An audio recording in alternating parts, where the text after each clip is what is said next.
Burgenlexikon. Von A bis Z. Was Sie schon immer über Burgen wissen wollten oder auch nicht. Von und mit Matthias Helzel alias der Burgenmeister.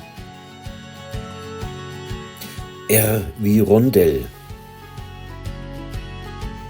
Mit dem zunehmenden Einsatz von Geschützen mussten die Burgbaumeister neue Verteidigungsstrukturen entwickeln.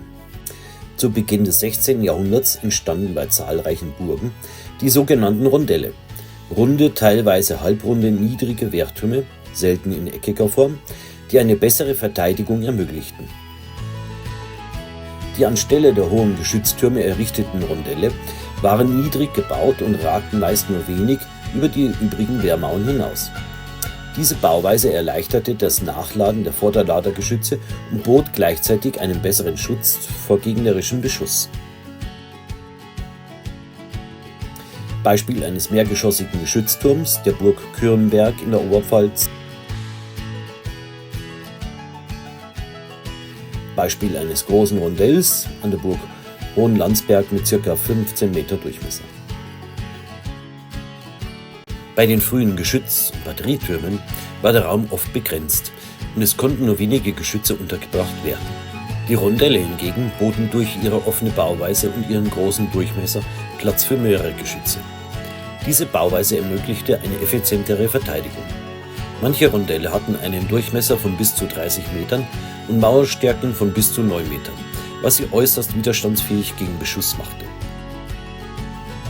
Ein weiterer Vorteil der Rondelle gegenüber den früheren Geschütztürmen bestand darin, dass der Rauch nach dem Abfeuern der Geschütze ungehindert abziehen konnte. Dies verbesserte die Sicht und die Handhabung der Geschütze erheblich. Auch die unteren Stockwerke der Rondelle boten durch ihre kasemattenartige Bauweise ausreichend Schutz und ermöglichten es, dort ebenfalls Geschützstellungen einzurichten, was die Verteidigungsfähigkeit der Anlage weiter steigerte.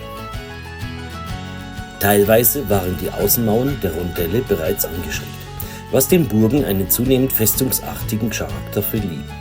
Dass diese Rondelle nahezu überdimensionierte Ausmaße annahmen könnten, lässt sich bei den Burgen wie Nannstein, Hohentwiel oder Hohenneuffen eindrucksvoll beobachten.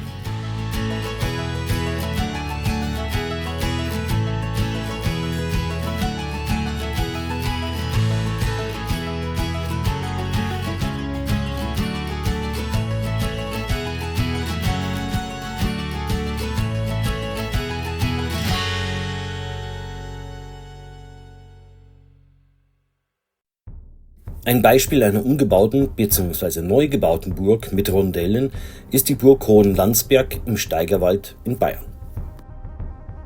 Ausbau, Belagerung, Zerstörung der Burg Hohenlandsberg anno 1554. Die im 12. Jahrhundert erbaute Burg Hohenlandsberg kam 1435 in den Besitz des Erkinger von Schwarzenberg und Seinsheim. Sein Nachfolger Johann, der Starke von Schwarzenberg-Seinsheim, ließ die alte Burg abbrechen und zwischen 1511 und 1525 eine hochmoderne Burg errichten, die den Anforderungen des 16. Jahrhunderts entsprach. Diese neue Anlage zeichnete sich durch starke Rondelle aus. Dieser Plan der neuen Burg Hohenlandsberg zeigt beeindruckend, wie diese 16. Jahrhundert Burg ausgebaut wurde. Sehr schön zu sehen ist der Vorwall mit Palisaden, darin ein Tor gemauert und ein Vortor aus Holz. Ein gleiches Vortor finden wir links beim Kommandantenturm. Danach kommt ein Tortunnel, der in den Innenhof der Burganlage führt. Im Innenhof steht ein viertürmiges Schloss mit Brücke zum Wall. Ob die Burg bereits fertiggestellt war, kann man nicht genau sagen. Was verwundert, sind im Osten und im Norden sogenannte Schanzkörbe, die auf die Mauern gebracht wurden und zwischen denen die Kanonen stehen. Ansonsten sieht man die angeschrägten Kanonenscharten auf dem Wall sowie auf dem Rondell. Das Original dieses Planes sowie die Belagerungskarte eben aus dem 16. Jahrhundert findet man in der Universitätsbibliothek zu Salzburg.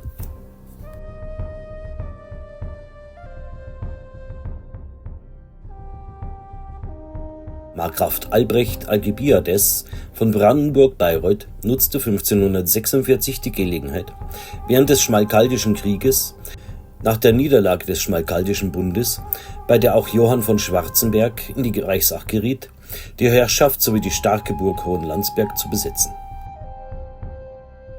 Zwar erhielt Johann von Schwarzenberg 1552 seine Besitzungen zurück, nachdem er vom Kaiser aus der Reichsacht genommen wurde, jedoch verzögerte der Markgraf mutwillig die Übergabe der Burg Hohenlandsberg. Berüchtigte Burgkommandant Hieronymus Stöckel, der auch Fahnenflüchtige aus der Burgbesatzung schon mal vierteilen ließ, begann 1553 das umliegende Land, die Schlösser, Burgen und vermutlich auch Kirchen zu plündern und zu brandschatzen. Ganz im Sinne des Zweiten Markgrafenkrieges.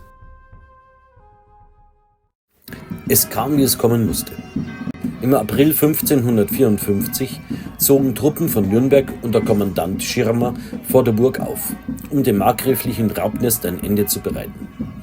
Am 5. April 1554 begann die Beschießung der Burg mit 26 Kanonen sowie 2 Feuertöpfen, die in die Burg geworfen wurden und angeblich hohen Schaden anrichteten.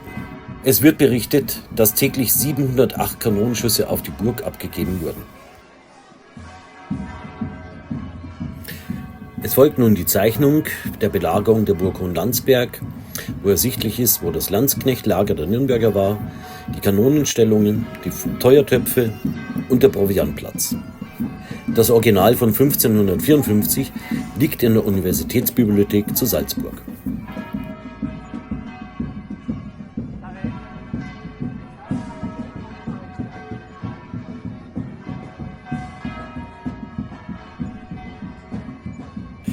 Am 8. April kapitulierte die Burgbesatzung nach heftiger Gegenwehr, vermutlich aufgrund von Verrat. Über die Truppenstärke der Burgbesatzung gibt es unterschiedliche Angaben, die von nur 50 bis zu knapp 400 Mann reichen. Bei der Einnahme der Burg wurden zahlreiche Gefangene befreit, darunter Nürnberger Kaufleute, Handwerker und auch ein Goldschmied aus Nürnberg.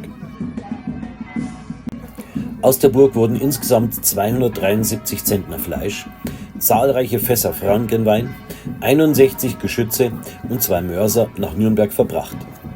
Obwohl vereinbart wurde, dass die Burg an Freiherrn von Schwarzenberg zurückgegeben werden sollte, veranlasste der Nürnberger Hauptmann Schirmer die Niederbrennung und Sprengung der Burgfestung Hohenlandsberg, die seither als Ruine erhalten geblieben ist. Wer die ganze Geschichte der Burg Hohenlandsberg und deren Belagerung 1554 nachlesen will, für den habe ich in der Videobeschreibung einen Link gesetzt.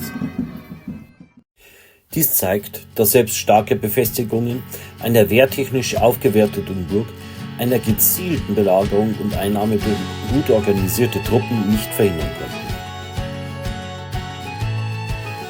Das Bild zeigt den heutigen Innenhof der Burg Hohenlandsberg. Links der innere Wall, der Burghof und rechts die Ruinenreste des Schlosses.